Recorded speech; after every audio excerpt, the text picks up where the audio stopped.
Environmental issues such as soil, water, and air pollution, global warming, flooding, as well as the spread of diseases can be all results of improper waste management.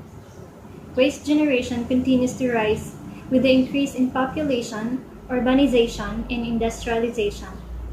In 2012, the World Bank estimates that the solid waste being produced by the Philippine cities will go up by 165% in 2025.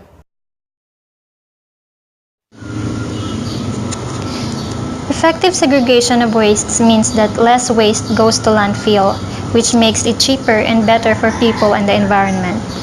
It is also important to segregate for public health. Hazardous waste can cause long-term health problems, so it is very important that they are disposed of correctly and not mixed with the normal waste coming out of your home or office. Recyclable wastes such as plastics, metals, leather, and rubber can be sold or used, and biodegradable wastes, which come mostly from food wastes and yard wastes, have great potential in reducing solid wastes through recycling and composting. Sadly, waste segregation is rarely practiced in each household. It may be caused of the ignorance of the consequences of these acts or the laziness to properly dispose and segregate garbages.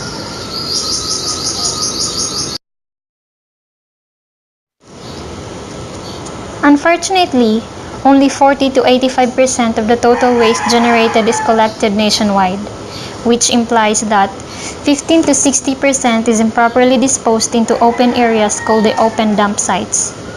The maximum 85% collection rate is recorded in Metro Manila. Uncollected wastes mostly end up in rivers, esteros, and other water bodies, thus polluting major water bodies and clogging drainage systems, which result to flooding during heavy rains. Improper waste disposal includes littering, open dumping, dumping of hazardous waste into the ground or bodies of water, and burning of garbages. RA 9003 prohibits these types of waste disposal, but despite of this, people continually practice such improper waste disposal. Sanitary landfill, on the other hand, is the accepted way of waste disposal. It is a method of waste disposal where the waste is buried either underground or in large piles. This method is controlled and monitored very closely. As of 2016, LGUs with access to sanitary landfills is below 15%. The low compliance of LGUs to establish sanitary landfills is because of the limited financial and technical assistance.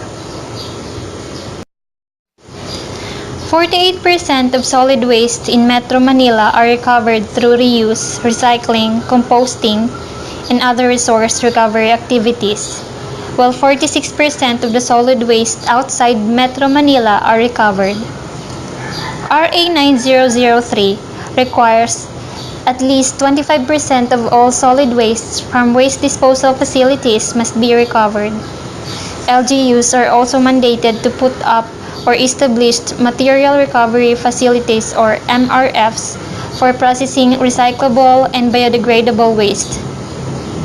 But as of 2016, about 9,883 MRFs are in operation in the country, serving 31.3% of the total number of barangays in the Philippines.